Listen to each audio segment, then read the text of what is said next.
previously, we're studying Panama. And for this video, we're going to go over some pottery that they work on in Panama, and we're also going to make a pinch pot. So we'll talk a little bit about pottery to begin with. So pottery has been a key throughout the centuries as a way for archaeologists to determine the culture of a specific people that lived in an area. So for this particular area, it had to do with a piece of land known as the Intermediate area, which is located in pre-Columbian Central America. And so where that comes to in modern day is the Cocle province in modern Panama. So it's held so many different Native American cultures throughout the years, and each definitive spot has been marked by different pottery that they found throughout the decades. So basically a unified Native American culture has flourished in this area from all the way back in 1200 BC up until the 16th century. So the pottery that was created in this area of Panama was created without the benefit of a pottery wheel. So you know how you see lots of different pottery that's made nowadays. They have a wheel that spins and they're able to like smooth the sides and work with the rotating clay.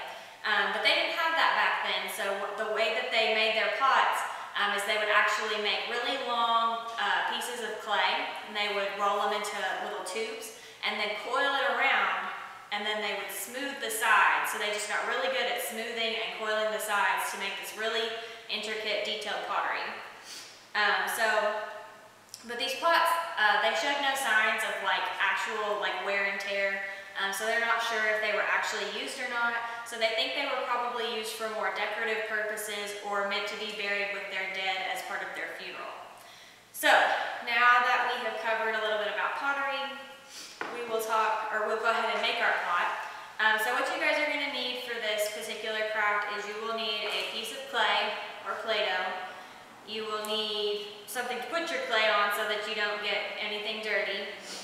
You'll need something to decorate your pot with, so we use these wooden skewers. And then at the end, once your clay is dry, you'll need some paint if you want to paint it. So we'll go ahead and get started. When you pick up your clay, first you just want to squish it around in your hands and make it good and soft for what you're about to do next. So I usually squish it for anywhere from like 3 to 5 minutes just to make it soft. You're a little bit off, it's a little big, but anyway. So we'll squish it for a little bit, and then when you get it to a point where it's good and soft, you can start rolling it into a ball. So you can roll it in your hands, or you can also roll it on the table to make your ball. I usually just like to use my hands. So once you get it into a pretty well-formed ball, what you're going to want to do is stick out your thumb, and you're going to take your ball and stick it down on the top of your thumb like this. So you're going to end up with something that looks like this. So what you're going to do next, this is important because this is where we're learning the pinching technique that we're going to use for the whole rest of making our pot. So what you're going to do is you're going to stick out your pointer finger like this, and you're going to pinch the side of your clay or your Play-Doh, whatever it is that you're using. And basically you're flattening the side of your ball. So then you're going to take your other hand and you're just going to start turning your ball on your thumb and just keep pinching all the way around. So what you're eventually going to do when you make it all the way around is you will end up with a hole in the center just like this. And that's the beginning. That is going to be the beginnings of your pinch pot. So what you're going to keep doing is you'll keep molding, you'll keep pinching the sides and the bottom.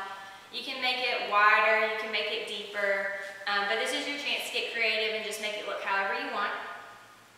So basically, you will mold your pot into however you want it to look. You can smooth the sides, you can do whatever you want with it. But eventually you'll get it to be a pretty good size.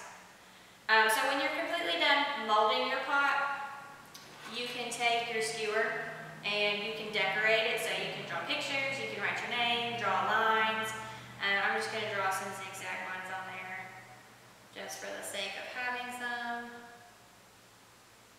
But anyway, So see, it makes little indentions that you can play with.